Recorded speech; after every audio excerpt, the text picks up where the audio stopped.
एतत् सूत्रं चर्च्यते स्म। पुनः स्वरादिगणे ये शब्दाः सन्ति तेषाम् अर्थः दृश्यते स्म अस्माभिः। पुनः कुत्र पर्यन्तं दृष्टमासीत्? वत् पर्यन्तं। सम्यक् अस्ति। अयं वत् यः अंशः अस्ति खलु, अस्य विषये पुनः विवादः वर्तते। अग्रे यदा वयं पठिष्यामः एतद् अस्ति खलु, अग्रे इत्युक्ते तद्धितश्चात् सर्वविभक्तिः इति सूत्रं दत्तम् अस्ति, क्वचित् एतत् सूत्रं न दत्तम् अस्ति। तस्य प्रसङ्गे एव पुनः तसि वति एतद् यत् पठितम् अस्ति तत् स्वीकृत्य पुनः व्याख्याकारैः अस्य विषये विवादः कृतः वर्तते। इत्युक्ते वत् इत्यस्य पाठः अत्र चिन्त्यम् अस्ति, यतोहि अग्रे भवद्भिः तद्धितश्चात् सर्वविभक्तिः इति सूत्रं निर्मितं, पुनः तत्रापि अयं प्रत्ययः पठितः चेत् अस्य कः अभिप्रायः इत्येवं कश्चन विवादः अस्ति अस्मिन् विषये। सम्यक् अस्ति। किन्तु स्वीकरणीयं कुतश्चिदपि भवतु, किन्तु वत् प्रत्ययान्तस्य इत्युक्ते अव्ययसंज्ञा तु भवति एव, अयम् अभिप्रायः अस्ति। सम्यक् अस्ति। आं वदन्तु शुभा भगिनी। अत्र ब्राह्मणवत् क्षत्रियवत् एतद्वयमपि अत्र अस्ति। एतद्वयमपि एवमेवं वक्तुं शक्यते। किमिति? द्वयं किमर्थं अत्र दीयताम् इति न ज्ञातव्यम्। किमिति कः प्रश्नः अस्ति तत् पृच्छन्तु स्पष्टतया, मया न ज्ञातम्। ब्राह्मणवत् क्षत्रियवत् एतद्वयं किमर्थम् अत्र उदाहरणं पश्यन्तु, यत् अस्माभिः स्वर इत्यतः आरभ्य स्वर अन्तर् प्रातर् पुनर् एतत् सर्वं पठितमस्ति। अनेन पुनः आनुपूर्विबोधः अस्ति खलु। प्रातर् इत्यस्य अव्ययसंज्ञा अस्ति, पुनः युगपत् अस्ति, ऋते अस्ति, एतेषाम् अव्ययसंज्ञा अस्ति, यतोहि स्वरादिगणे पठितः। तथैव वत् इत्यपि पठितः, तेन सन्देहः भवितुम् अर्हति खलु। वत् इति आनुपूर्वी कश्चन अव्ययबोधकः वर्तते। अव्यय इत्युक्ते आनुपूर्वी वर्तते, अव्ययस्य बोधं कारयति या सा। किन्तु तथा न भवतु, एतदर्थम् अत्र उदाहरणं दत्तमस्ति यत् वत् इति प्रत्ययग्रहणम् अस्ति। सम्यक् अस्ति। आनुपूर्वी बोधकं पदं सामान्येन नास्ति इति। वैश्यवत् शूद्रवत् इति भवति वा? हाँ, भवितुमर्हति। वत् प्रत्ययान्तः यः अस्ति सः अव्ययसंज्ञकः इति अभिप्रायः अस्ति एतस्य। सम्यक् अस्ति। प्रत्ययबोधकं पदम् अस्ति, एतद् बोधयितुं केवलम् एतदस्ति। अस्तु, अग्रे चलामः इदानीं।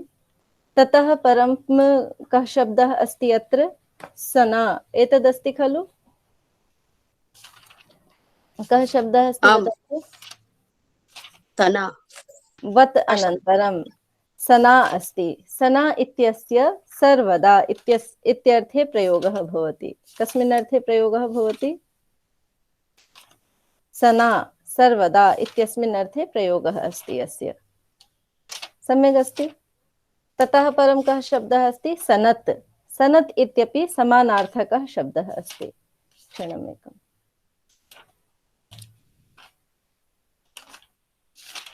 सम्यक् अस्ति। एतत् जातम् आसीत्।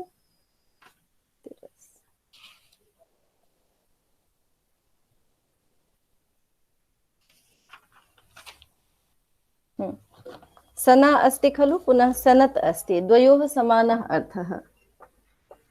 अस्तु, कः अर्थः भवति वदन्तु? सर्वदा। सर्वदा इत्यस्मिन् अर्थे एतस्य प्रयोगः अस्ति। ततः परम् अस्ति उपधा। सम्यक्। उपधा इति शब्दः दत्तः अस्ति खलु। एवं तु उपधा अत्र सनात् अपि अस्ति। सना पुनः सनत् अस्ति। ततः परं सनात् अपि सनात्। आम्, क्षणमेकम्।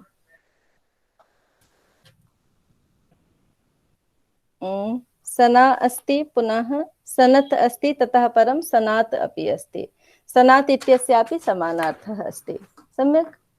यस्मिन् अर्थे एतद्द्वयम् अस्ति खलु, तस्मिन्नेव अर्थे सनात् इत्यस्यापि प्रयोगः अस्ति। सम्यक् अस्ति। सनात् इत्यस्य पुनः ऋग्वेदस्य एकम् उदाहरणं दत्तमस्ति। एतत् अशत्रुर्जनुषा सनादसि इत्युक्ते सर्वदा अस्ति, नित्यम् अस्ति इत्येवं प्रकारेण। पुनः सनत् इत्यस्य सनत् कुमारः इति प्रयोगः क्रियते खलु अस्माभिः। इत्युक्ते नित्यं ब्रह्मचारी ब्रह्मपुत्र इत्यस्मिन् अर्थे तस्य प्रयोगः अस्ति। तथैव पुनः सना इत्यस्य प्रयोगं पश्यामश्चेत् ऋग्वेदस्यैव उदाहरणम् एतत् दत्तमस्ति। एकं तु उत्तररामचरितम्, एतस्यापि दत्तमस्ति। एष धर्मः सनातनः, सना पुनः तनः इत्येवं प्रकारेण अत्र विग्रहः विद्यते। सना भवः इत्युक्ते सर्वदा भवः। पुनः सना भूवन् द्युम्नानि मोत जारिषुः। सना भूवन् इत्युक्ते सदा यद् भवति, सर्वदा यद् भवति, अस्मिन् अर्थे पुनः ऋग्वेदे एतस्य प्रयोगः दृश्यते। ततः परम् उपधा शब्दः अस्ति खलु। उपधा इति शब्दः यद्यपि अत्र पठितः, किन्तु उपधा इत्यस्य अव्ययरूपेण प्रयोगः न क्वापि दृष्टः। व्याख्याकारैः एवम् उक्तमस्ति यत् उपधा इत्यस्य प्रयोगः न क्वापि दृश्यते अव्ययरूपेण। सम्यक् अस्ति। तथापि लक्ष्मी व्याख्यायाम् एतत् लिखितमस्ति, उपधा धर्माद्यैर् यत् परीक्षणम् इति अमरकोशोक्तेः इत्येवं प्रकारेण एभिः कश्चन निर्देशः कृतः अस्ति, किन्तु तथा निर्देशः चिन्त्यः अस्ति इति बहुभिः उक्तम् अस्ति। सम्यक् अस्ति। अस्य अर्थः कः भवति? भेदः अपि अर्थः भवति वा अस्य? किम् इति, कः अर्थः भवति? भेद भेद भेदार्थे कुत्र प्रयोगः अस्ति? लघु सिद्धांत कौमुदी मध्ये उपधा शब्दस्य अर्थः भेद। भेदः भेदार्थे अस्ति, तस्य प्रयोगः दर्शितः वा? न प्रयोगः नास्ति, केवलम् अर्थः एव अत्र अस्तु, तर्हि भेदार्थे अङ्गीकुर्वन्तु। अत्र अर्थनिर्देशः नास्ति। मत्पार्श्वे या व्याख्या अस्ति तत्र पुनः एतस्य अर्थनिर्देशः नास्ति। पुनः एतस्य प्रयोगः न क्वापि दृष्टः इत्येवं प्रकारेण एतैः निर्दिष्टम् अस्ति। सम्यक्, उपधा शब्दस्य। अस्तु, ततः परं कः शब्दः अस्ति? तिरस् शब्दः अस्ति खलु। तिरस् शब्दः, तिरस् शब्दः कस्मिन् अर्थे भवति? इत्युक्ते तिरः, तिरः इत्येवं तस्य प्रयोगः भवति, यतोहि अयमपि सकारान्तः अस्ति। पुनः वक्रार्थे तिरस् शब्दस्य, तिरस् इति अव्ययशब्दस्य प्रयोगः विद्यते। सम्यक् अस्ति। पुनः तिरस् अन्तर्धौ गोपनार्थे अपि एतस्य प्रयोगः क्रियते इत्येवं प्रकारेण बालमनोरमाकारेण निर्दिष्टः वर्तते अर्थः। सम्यक् अस्ति। उपधा पुनः भेदार्थे अत्रापि दत्तमस्ति। सम्यक् अस्ति। उपधा भेदे एतद् दत्तमस्ति अत्रापि बालमनोरमाकारेण, किन्तु एतस्य प्रयोगः न सन्दर्शितः। अतः इत्युक्ते प्रामाणिकतया भेदार्थे उपधा शब्दस्य प्रयोगं कर्तुम् इच्छामश्चेत् कर्तुं शक्यते अस्माभिः, इयमेव शास्त्राज्ञा। सम्यक्। ततः परम् अग्रे कः शब्दः अस्ति? अन्तरा। अन्तरा शब्दः अस्ति। अन्तरा इत्यस्य पुनः मध्यार्थे प्रयोगः अस्ति। मध्यार्थे प्रयोगः अस्ति, विनार्थे प्रयोगः अस्ति। सम्यक् अस्ति। मध्यार्थे पुनः विनार्थे इत्युक्ते एतद् अन्तरा तद् विना इत्यपि अर्थः भवति। पुनः अन्तरा त्वां मां हरिः मध्यार्थे। पुनः अन्तरा अन्तरेण युक्ते का विभक्तिः भवति? द्वितीया। द्वितीया। अस्तु, तत्सर्वम् अस्माभिः कारकप्रकरणे द्रक्ष्यते। पुनः अन्तरा इति यः शब्दः अस्ति सः अव्ययशब्दः विद्यते इत्येवं ज्ञेयम्। ततः परं कः शब्दः अस्ति? तिरस् अनन्तरम् अन्तरा। सम्यक्, अन्तरा। इतः परम् अन्तरेण इत्येव शब्दः अस्ति खलु। अन्तरेण, अन्तरेण इत्यस्यापि विना इत्यर्थे अस्ति, मध्यार्थे प्रयोगः अस्ति। पुनः वर्जनार्थे अपि एतस्य प्रयोगः क्रियते। सम्यक् अस्ति। अन्तरेण इत्यस्य।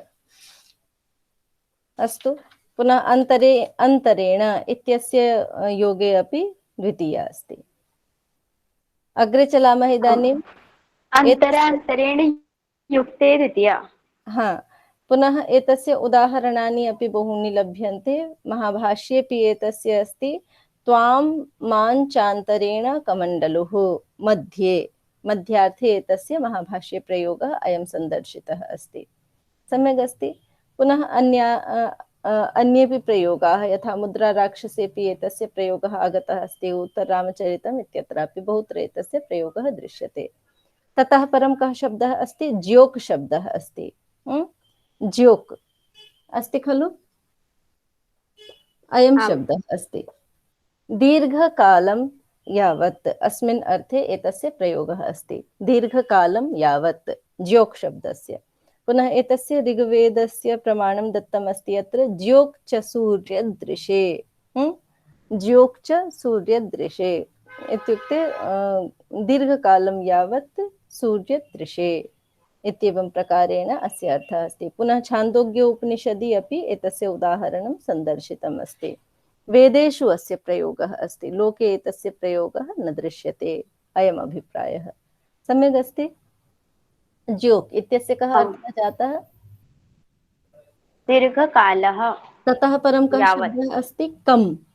कम् शब्दः अस्ति, अस्ति खलु?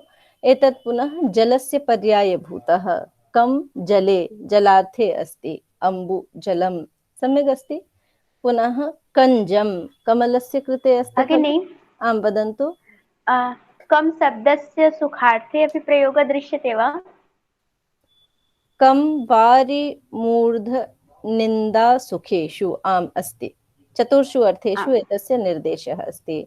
जलार्थे अस्ति, पुनः मूर्धनि, मूर्धार्थे अस्ति, पुनः निन्दार्थे, मूर्ध पुनः निन्दार्थे अस्ति, पुनः सुखार्थे अस्ति। एतेषु चतुर्षु अर्थेषु कम् इत्यस्य प्रयोगः दृश्यते। सम्यक् अस्ति? पुनः सुखार्थे एतस्य पश्यन्तु। कं युः। कं युः इत्युक्ते कं सुखम् अस्ति अस्य इति उच्यते। कं युः। सम्यक्? सुखी एतस्य कृते कं युः इति पर्यायशब्दः अस्ति। सुखार्थे अत्र प्रयोगः अस्ति। सम्यक् अस्ति? पुनः मूर्धनि, एतद् मूर्ध अर्थे अस्ति खलु? मूर्धार्थे तस्य शिरसि इति पर्यायः स्वीकृतः अस्ति। कं शिरसि जायन्त इति कञ्जाः अर्थात् केशाः। सम्यक्? एवं प्रकारेण अस्य प्रयोगः अस्ति। पुनः जलार्थे इति कं जले जायत इति कञ्जं। कमलस्य कृते प्रयुज्यते खलु? कञ्जपुष्पम्। अतः इत्युक्ते एवं प्रकारेण एतस्य प्रयोगाः अस्माभिः द्रष्टव्याः। ततः परं कः शब्दः अस्ति? शम्। शम् अस्ति खलु? सुखार्थे अस्ति, पुनः सुखे इत्येव निर्देशः अस्ति अत्र, किन्तु अपरत्र एतस्य पुनः आम् सुखार्थे कल्याणार्थे इत्येवं प्रकारेण पर्यायः अपि कृतः वर्तते, किन्तु सुखार्थेन एतस्य बाहुल्येन प्रयोगः दृश्यते शम् इत्यस्य। सम्यक् अस्ति? यथा शङ्करः अस्ति खलु? शं कल्याणं करोति, अत्र कल्याणार्थे प्रयोगः अस्ति। सम्यक् अस्ति? पुनः शं सुखम् अस्ति अस्य इति शम्युः सुखी। शम्युः इत्यस्य कः अर्थः? सुखी। अतः शं शब्दस्य सुखार्थे प्रयोगः अस्ति। सम्यक् अस्ति? अग्रे चलामः। शम् इति अस्ति, सुखार्थे कल्याणार्थे वा एतस्य प्रयोगः अस्ति इति वक्तुं शक्यते अस्माभिः। ततः परं कः शब्दः अस्ति? सहसा। सहसा इत्युक्ते अस्माभिः एतस्य प्रयोगः ज्ञायते एव। सहसा विदधीत न क्रियात् इत्युक्ते झटिति एव किमपि न कर्तव्यम्। एतदस्ति खलु? सहसा, अचानक से। सम्यक् अस्ति? सहसा इत्यस्य स्पष्टः अस्ति खलु? पुनः विचारं विना इत्यस्मिन् अर्थेपि एतस्य प्रयोगः दृश्यते। सम्यक् अस्ति खलु? एतत् पुनः किरातार्जुनीयस्य पङ्क्तिः अस्ति। एतस्य इत्युक्ते विचारं विना, पुनः सहसा इत्युक्ते अचानक से झटिति एव इत्येवं प्रकारेण वक्तुं शक्नुमः। सम्यक् अस्ति? ततः परं विना शब्दः अस्ति। विना इत्यस्य प्रयोगः क्रियते खलु अस्माभिः? रामं विना, विना अयमपि अव्ययशब्दः अस्ति। पुनः एतस्य स्वरादिगणे पाठः अस्ति। सहसा पुनः विना, विना। इतः परं कः शब्दः अस्ति अत्र? विना। विना इतः परं नाना इति शब्दः अस्ति खलु? नाना शब्दः। नाना इत्यस्य पुनः एतस्य विनार्थेऽपि प्रयोगः दृश्यते, पुनः अनेकप्रकारकः इत्यस्मिन् अर्थे एतस्य प्रचलितः प्रयोगः अस्ति। सम्यक् अस्ति। नानाफलैः फलति कल्पलतेव भूमिः इति नीतिशतकस्य एकं निदर्शनं दत्तमस्ति। सम्यक् अस्ति, स्पष्टं खलु? पुनः नाना इत्यस्य पृथगार्थेऽपि प्रयोगः दृश्यते। पुनः एतस्य अनेक विनार्थयोः, अनेकार्थे पुनः विनार्थे बालमनोरमाकारेण एतस्य अर्थस्वीकारः दर्शितः विद्यते, अनेकार्थे पुनः विनार्थे। ततः परम् अस्ति स्वस्ति शब्दः। कः शब्दः अस्ति? स्वस्ति शब्दः अस्ति। अयमेव अस्ति खलु, नाना अस्ति पुनः स्वस्ति शब्दः अस्ति। स्वस्ति शब्दः अपि अव्ययशब्दः अस्ति। पुनः एतस्य मङ्गलार्थे, कल्याणार्थे, सुखार्थे च प्रयोगः भवति। यथा आशीः दीयते खलु, स्वस्तिरस्तु ते। अस्तु, इत्येवं प्रकारेण रघुवंशे एतत् आशीर्वाक्यं प्रयुक्तं विद्यते। स्वस्ति भवते, शाकुन्तलेऽपि एतस्य प्रयोगः कृतः विद्यते। सम्यक् अस्ति। स्वस्ति इत्यपि पुनः सर्वादिगणे पठितमस्ति, अतः अस्यापि इत्युक्ते स्वरादिगणे पठितः अस्ति, अतः अव्ययसंज्ञकः विद्यते इति अस्माभिः ज्ञेयं। ततः परं स्वधा शब्दः अस्ति। स्वधा शब्दः अस्ति खलु, स्वधा हविर्दाने प्रयुज्यते खलु, स्वधा पितृदाने।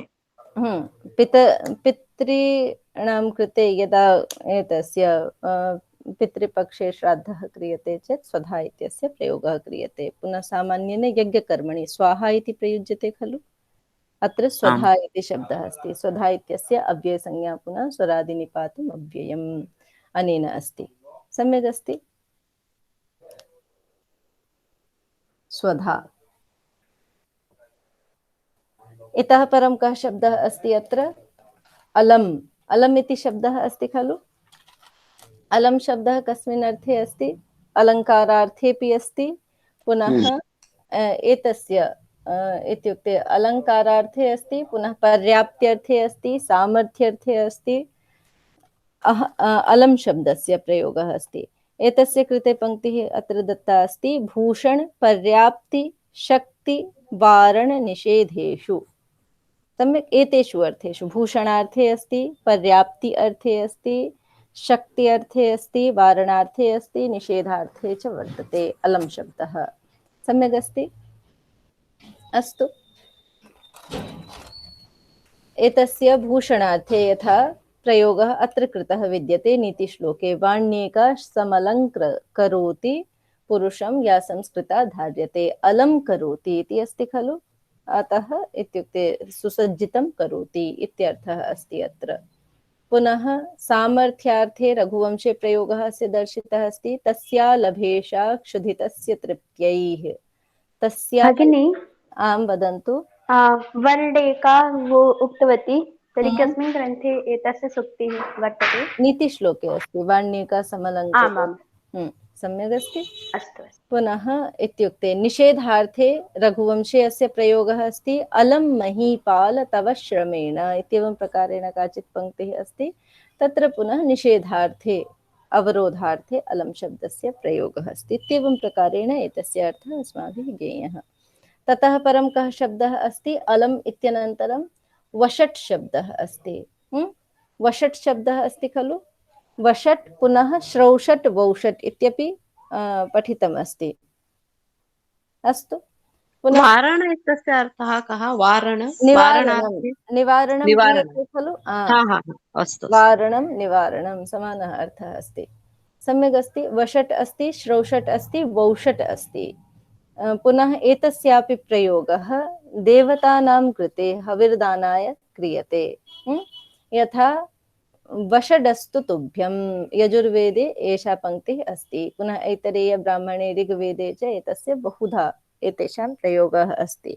श्रौषट् वौषट् पुनः वषट् इत्यस्य, वौषट् इत्यस्य यथा ऐतरेय ब्राह्मणस्य दत्तमस्ति, सोमस्त्याग्नेभिः वौषट्। सम्यक्, एषः प्रयोगः अत्र वौषट् इत्यनेन दत्तमस्ति। पुनः श्रौषट् इत्यस्य अस्तु श्रौषट् पुरोऽग्निम् एतत् ऋग्वेदस्य उदाहरणं दत्तमस्ति। पुनः एतेषां त्रयाणामपि प्रयोगः कदा अस्ति? देवतानां कृते हविर्दानाय। वषट्, श्रौषट्, वौषट् अस्ति खलु? महोदय वसट् इति इति शब्दस्य प्रयोगः न्यासे भवति। अस्त्राय किमिति? नितत्राय वषट् इति। वसट् कथमस्ति न्यास तत्? न्यासे भवति। यथा हाँ। दुर्गा सप्तती पाठः क्रियते तदा। अस्त्राय फट् वषट् अपि अस्ति तत्र, तर्हि आम्। तस्यापि प्रयोगः अस्ति, एतदपि वक्तुं शक्नुमः। हविर्दानाय तु क्रियते एव। वषट् इत्यस्य न्यासाय अपि अस्ति, एतद् वक्तुं शक्नुमः। पुनः वौषट् अस्ति खलु? सम्यक् अस्ति। अस्तु, अग्रे चलामः इदानीम्। इतः परं कः शब्दः अस्ति? अन्यत्। एतत् शब्दः अस्ति खलु? अन्यत्। अन्यत् एतस्य अस्माकं स्पष्टः एव अस्ति अर्थः।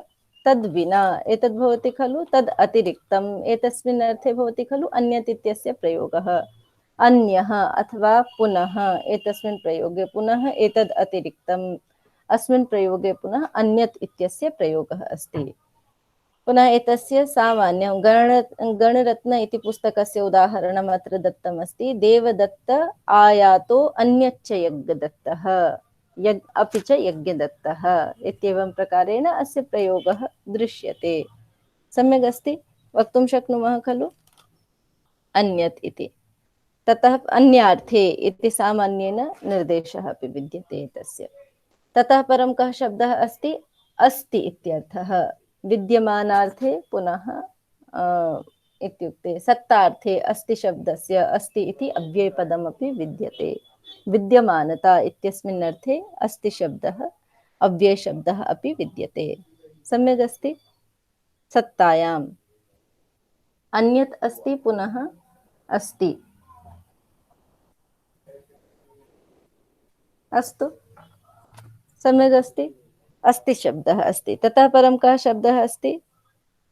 ततः परं अत्र एका पङ्क्तिः आगता अस्ति, विभक्तिस्वरप्रतिरूपकाश्च इत्येवं कृत्वा। अत्र अस्ति खलु पङ्क्तिः? क्षणमेकम्, अत्र नास्ति। तत्र नास्ति। अस्तु, अपांशु क्षमा तत् क्वचित् क्वचित् दत्तम् अस्ति, अत्र नास्ति। अस्तु, त्यजामः तर्हि। सम्यक् अस्ति। इतः परं कः शब्दः अस्ति? अस्ति इत्यनन्तरम् अपांशु इति शब्दः अस्ति।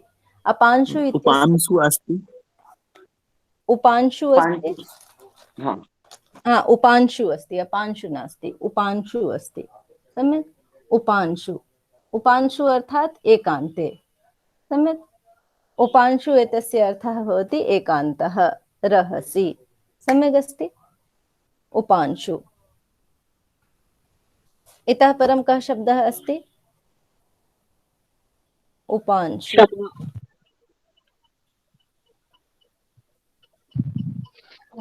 एतस्य पुनः हाँ, एतस्य प्रयोगम् अत्र द्रष्टुं शक्यते अस्माभिः। रघुवंशस्य प्रयोगः दत्तः अस्ति। परिचेतुम् अपांशु धारणां कुशपूतम् इत्येवं कृत्वा काचित् पङ्क्तिः अस्ति। तर्हि उपांशु इत्यस्य एकान्तार्थः तत्रापि विद्यते। ततः परं क्षमा इति शब्दः अस्ति, यस्य प्रयोगः अस्माभिः क्रियते।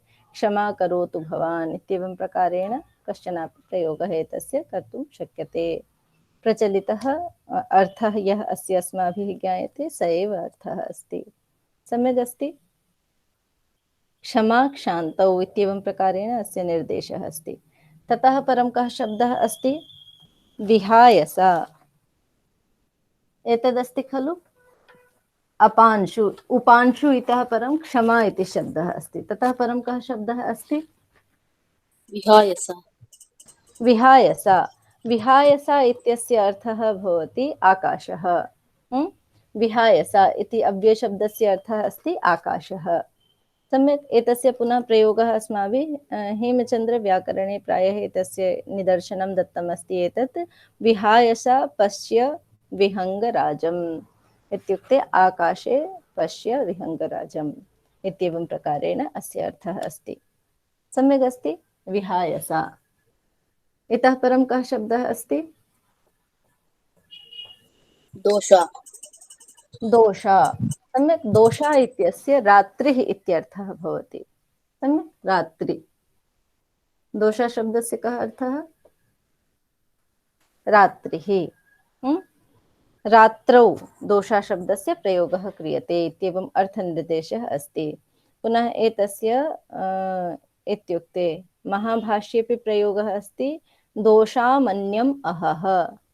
सम्यक्, दोषामन्यम् अहः इत्येवं प्रयोगः दोषा शब्दस्य अत्र कृतः वर्तते। पुनः दोषापि नूनम् अहिमांशुरसौ किलेति, अयमपि प्रयोगः क्वचित् दृश्यते। अत्रापि रात्र्यर्थे अस्य प्रयोगः द्रष्टुं शक्यते। ततः परं कः शब्दः अस्ति? मृषा इति। मृषा इत्यस्य कः अर्थः भवति? मिथ्या। मिथ्या इत्यस्मिन् अर्थे मृषा इत्यस्य प्रयोगः क्रियते। सम्यक् अस्ति। ततः परं मिथ्या इत्यपि दत्तमस्ति। असत्यार्थे मृषा मिथ्या वा, द्वयोः अपि प्रयोगः अस्ति। मृषा इतः परं मिथ्या शब्दः अपि अस्ति खलु। मृषा शब्दस्य प्रयोगः भवतु, मिथ्या शब्दस्य वा प्रयोगः भवतु, समानः अर्थः, किन्तु द्वयोः महोदय वितथे अपि अर्थे भवति वा? किमिति? वितथे। मितथि अर्थात्? अहं न जानामि वितथे इति। वितथे इत्युक्ते व्यथनं भवितुम् अर्हति, दुःखं। वितथे, वितथ शब्दस्य प्रयोगः एतद् भवितुम् अर्हति। क्षणमेकम्, एतद् लिखितं तु अस्ति, मृषा मिथ्या इदं द्वयं वितथे। एतत् बालमनोरमाकारेणापि लिखितम् अस्ति। क्षणमेकं पश्यामः।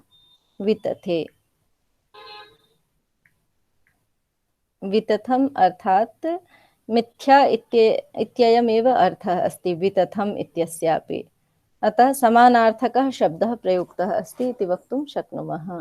वितथे अर्थात् मिथ्यार्थे, असत्यार्थे।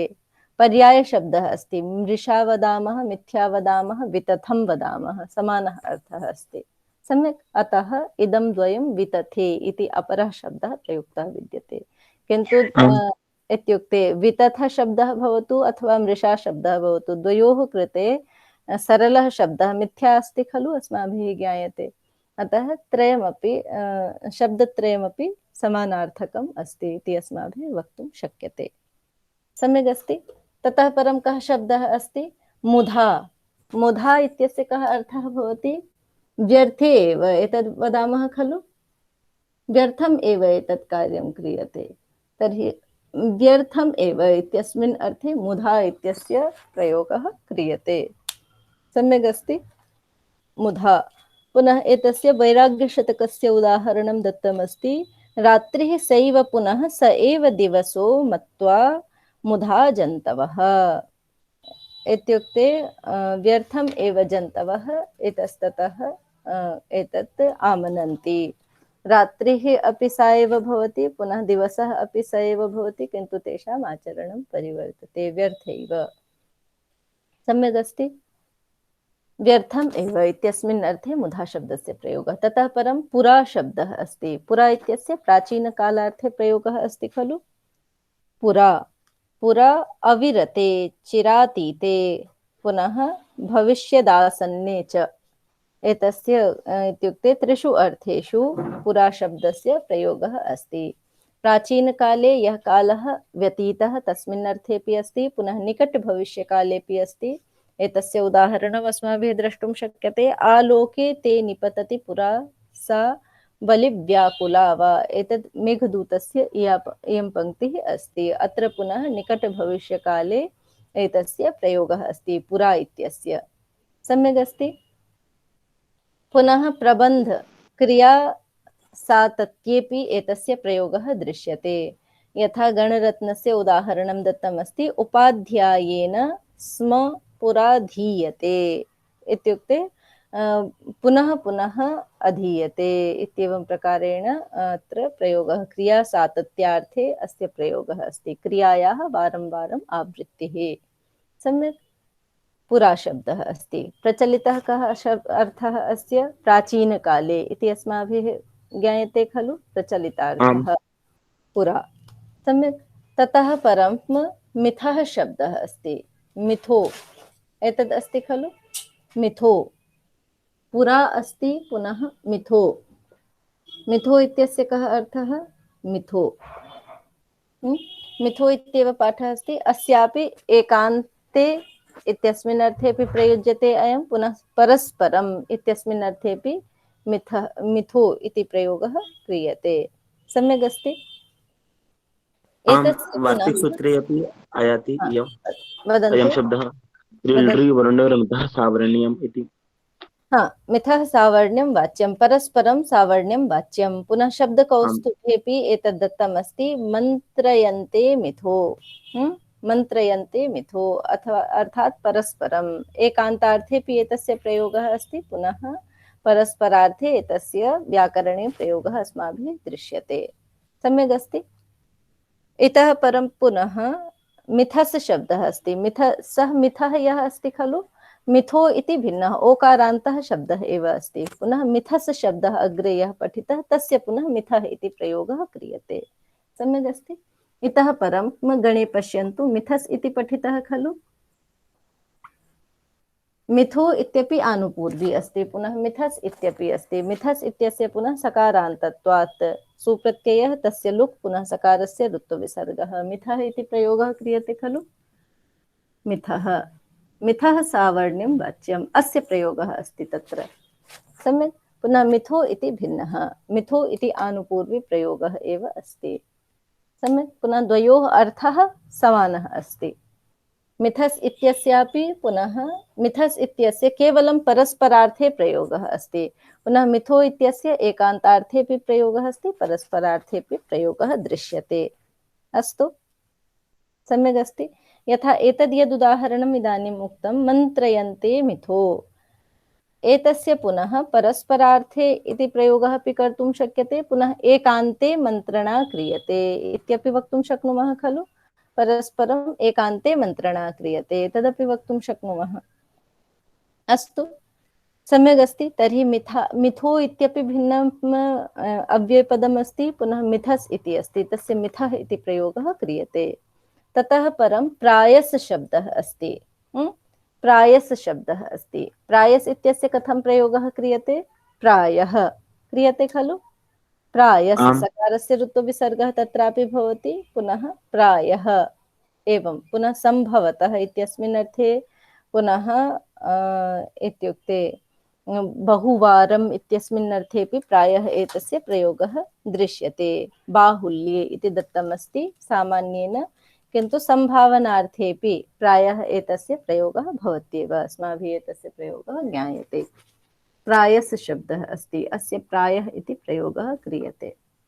सम्यक् अस्ति। ततः परं कः शब्दः अस्ति? मुहुस् शब्दः अस्ति। मुहुस् शब्दः, एतस्य कथं प्रयोगः क्रियते? अयमपि सकारान्तः अस्ति।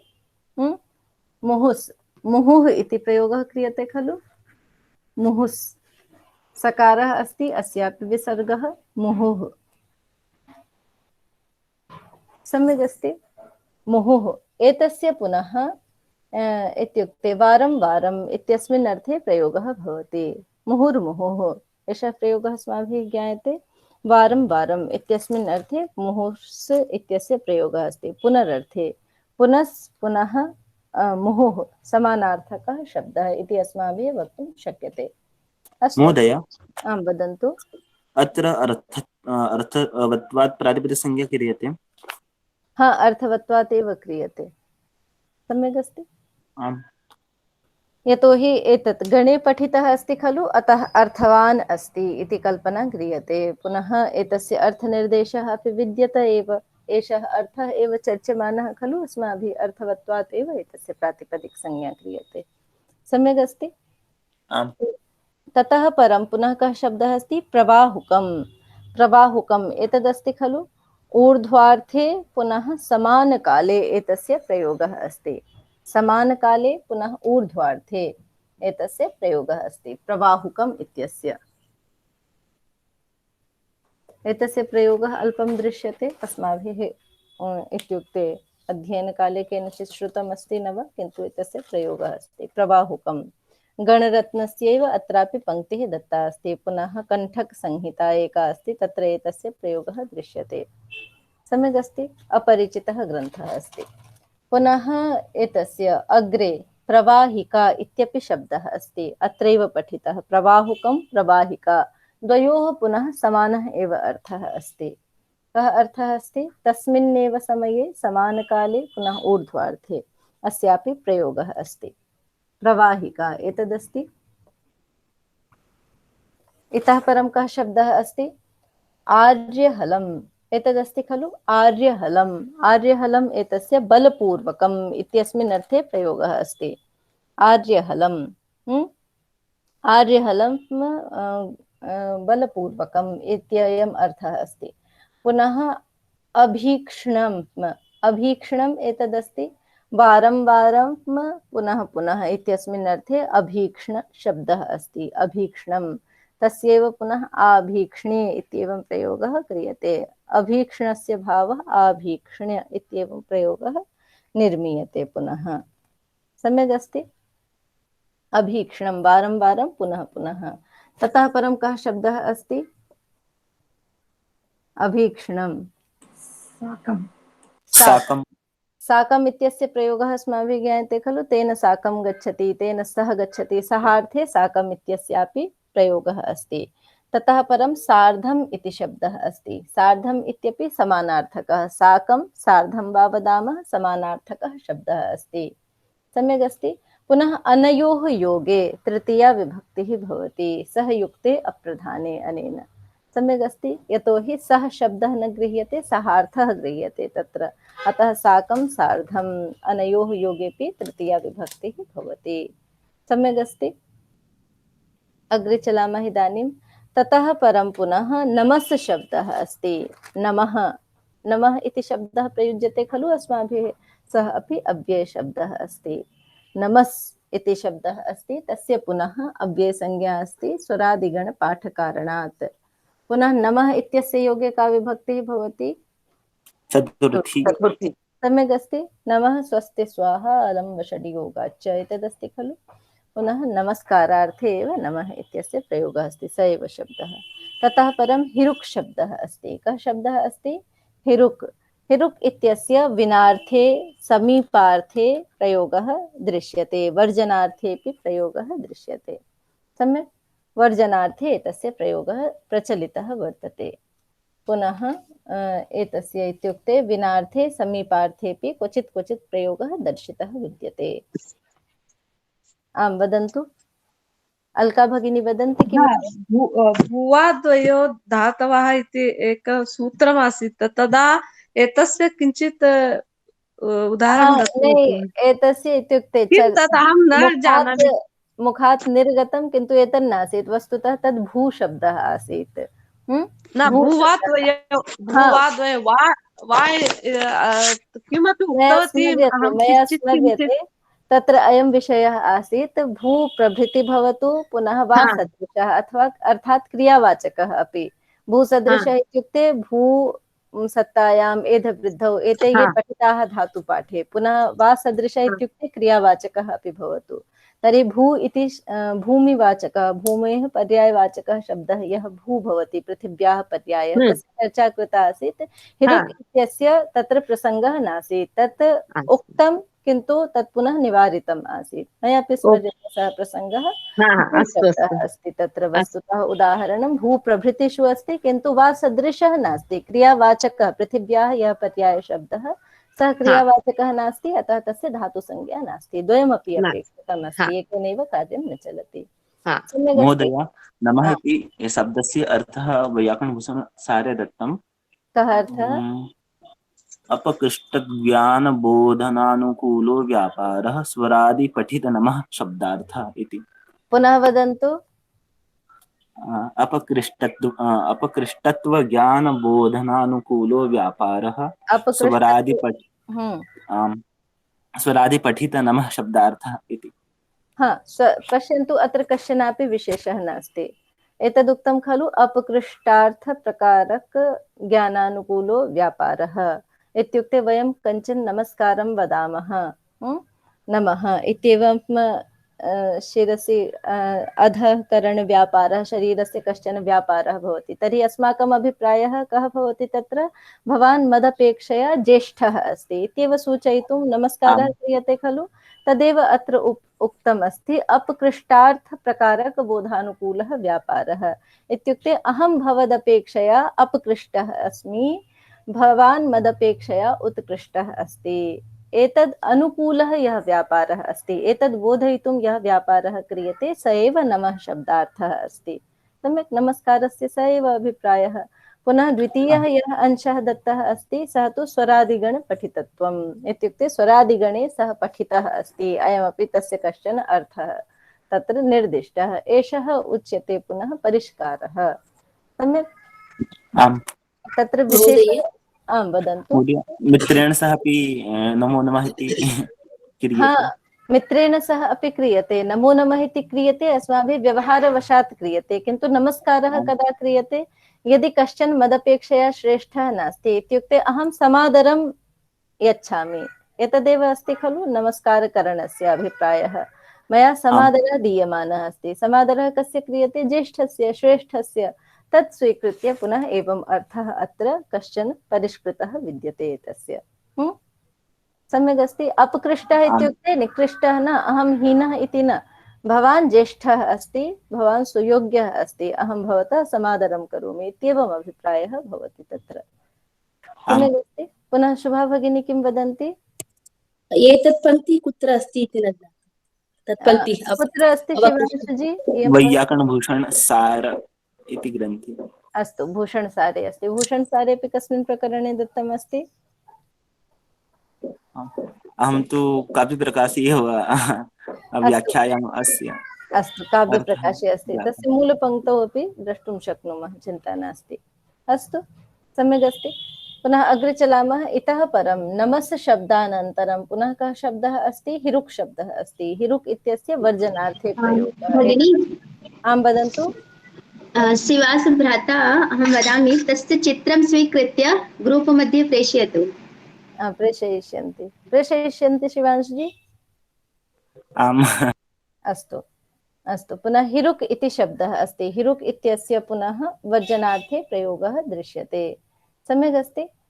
पुनः समीपार्थेऽपि एतस्य प्रयोगः दर्शितः विद्यते, यथा पर्वतस्य हिरुङ् नदी, पर्वतस्य समीपं नदी वर्तते, हिरुक् इत्यस्य तस्मिन् अर्थेऽपि।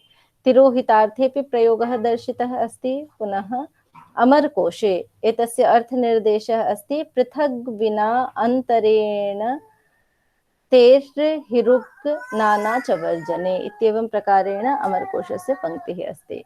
तत्रापि हिरुक् इत्यस्य अर्थनिर्देशः अस्ति। इतः परं पुनः धिक् शब्दः अस्ति। धिक् त्वाम् इत्येवम् अस्ति खलु प्रयोगः धिक्कारार्थे। सम्यक्, स एव शब्दः अत्र अस्ति, धिक् शब्दः। सम्यक्। पुनः अथ शब्दः अस्ति। अथ इत्यस्य आरम्भार्थे प्रयोगः भवति, पुनः मङ्गलार्थेऽपि एतस्य प्रयोगः अस्ति। अथ शब्दानुशासनम् इति महाभाष्यस्य आदिमा पङ्क्तिः खलु। अथ शब्दः मङ्गलार्थेऽपि प्रयुक्तः, पुनः आरम्भार्थे तु प्रयोगः अस्य सर्वत्र दृश्यत एव। सम्यक् अस्ति। पुनः अम् शब्दः अस्ति। अम् इत्यस्य शीघ्रम्, अल्पम् इत्यस्मिन् अर्थे प्रयोगः दृश्यते।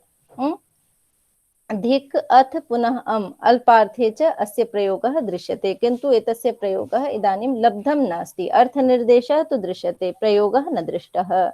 शीघ्रे अल्पे च एतत् अर्थनिर्देशः अस्ति, किन्तु एतस्य प्रयोगः इदानीं दृक्पथं नायातम् अस्ति। सम्यक् अस्ति।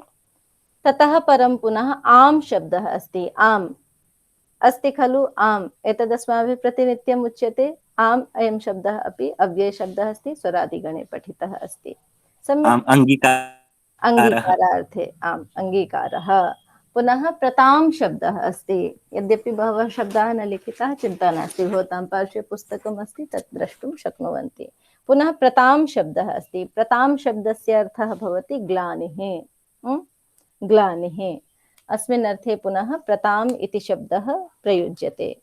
सम्यक् अस्ति।